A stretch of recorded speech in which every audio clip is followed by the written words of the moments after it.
రాయలసీమను పునరుత్పాదక ఇంధన కేంద్రంగా తీర్చిదిద్దే లక్ష్యంతో రాష్ట్ర ప్రభుత్వం కీలక అడుగులు వేస్తోంది. ఇందులో భాగంగా కర్నూలు, అనంతపురం జిల్లాలో టాటా పవర్ రెన్యూవబుల్ ఎనర్జీ సంస్థ ఏర్పాటు చేయనున్న 800 మెగావాట్ల భారీ ప్రాజెక్టులకు మంత్రి లోకేష్ శంకుస్థాపన చేయనున్నారు.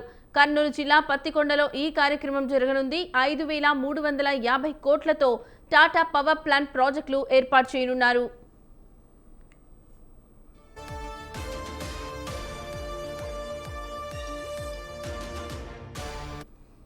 రాష్ట్రానికి వస్తున్న భారీ పరిశ్రమలకు నిరంతరాయంగా నాణ్యమైన పునరుత్పాదక ఇంధనాన్ని అందించడమే ఈ ప్రాజెక్టుల ప్రధాన లక్ష్యమని ప్రభుత్వం తెలిపింది. ఇటీవల ప్రకటించిన ఆంధ్రప్రదేశ్ ఇంటిగ్రేటెడ్ క్లీన్ ఎనర్జీ పాలసీకి అనుగుణంగా ఈ ప్రాజెక్టులను చేపడుతున్నారు.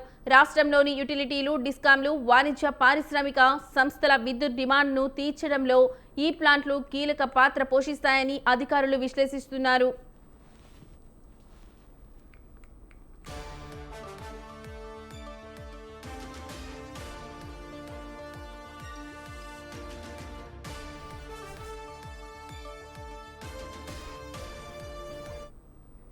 ఈ ప్రాజెక్టులో భాగంగా కర్నూలు జిల్లా పత్తికొండలో 2700 ఎకరాల్లో 2250 కోట్ల వ్యయంతో 400 మెగావాట్ల సోలార్ ప్లాంట్ను ఏర్పాటు చేయనున్నారు.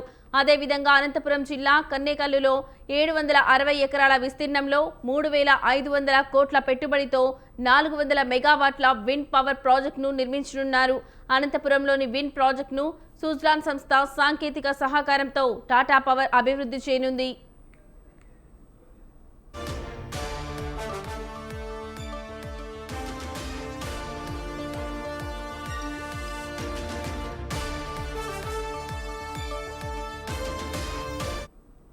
ఈ రెండు ప్రాజెక్టుల నిర్మాణ దశలో సుమారు 4000 మందికి ప్రత్యక్షంగా, పరోక్షంగా ఉపాధి అవకాశాలు లభించనున్నాయి.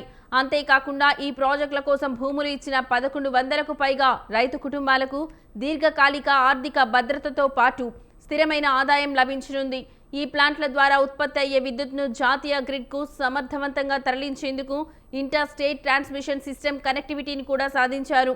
రాష్ట్రంలో 160 గిగావాట్ల స్వచ్ఛమైన ఇంధనాన్ని ఉత్పత్తి చేయాలన్న ప్రభుత్వ లక్ష్య సాధనకు ఈ ప్రాజెక్టులు ఎంతగానో దోహదపడతాయని భావిస్తున్నారు.